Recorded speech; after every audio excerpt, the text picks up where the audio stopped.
আসসালামু আলাইকুম। এইচএসসি 2024 সালে পরীক্ষার্থীরা, তোমরা দেখতে পারতেছো তোমাদের হিসাব বিজ্ঞান সলিউশন নিয়ে কিন্তু চলে আসলাম। এটা হচ্ছে সিলেট বোর্ডের।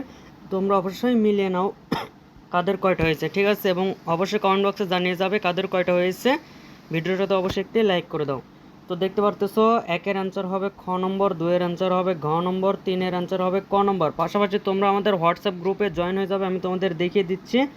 ওখানে কিন্তু তোমরা যাবতীয় হেল্প পেয়ে যাবে। এছাড়াও তোমাদের যে সাজেশনগুলো রয়েছে সেই সাজেশনগুলো তোমরা পেয়ে যাবে। এছাড়া তোমাদের প্রত্যেকটা বোর্ডের সমাধান কিন্তু আমাদের এই গ্রুপটাতে দেওয়া হবে, ঠিক আছে? তো দেখতে পারতেছো এগুলো হচ্ছে দিনাজপুর বোর্ডের সমাধান দেওয়া হয়ে গেছে পিক আকারে। তোমরা চাইলে এখান থেকে খুব সহজে ডাউনলোড করে নিতে পারো। আমরা ভিডিওর পাশাপাশি আমাদের গ্রুপটাতে কিন্তু পোস্ট করে থাকি, অবশ্যই আমাদের গ্রুপটাতে জয়েন হয়ে যাবে। তো দেখতে পারতেছো চারের যে অ্যান্সারটা সেটা হবে ক নম্বর, পাঁচের অ্যান্সার হবে ঘ নম্বর, ছয়ের অ্যান্সার হবে ক নম্বর, সাতের অ্যান্সার হবে খ নম্বর।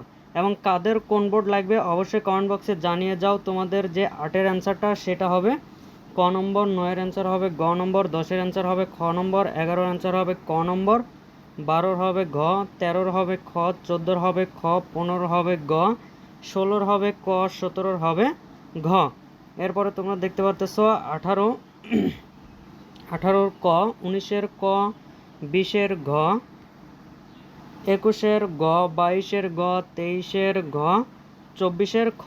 তোমরা প্রত্যেকটা বোর্ডের সমাধান না পেলেও কিন্তু আমাদের গ্রুপটা থেকে পেয়ে যাবে, ভিডিও আকারে না পেলেও কিন্তু আমাদের গ্রুপটাতে পেয়ে যাবে। অবশ্যই গ্রুপটাতে জয়েন হয়ে যাও, ঠিক আছে?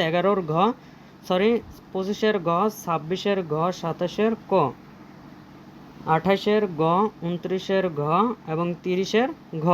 তো এই ছিল মূলত আমাদের আজকের ভিডিও।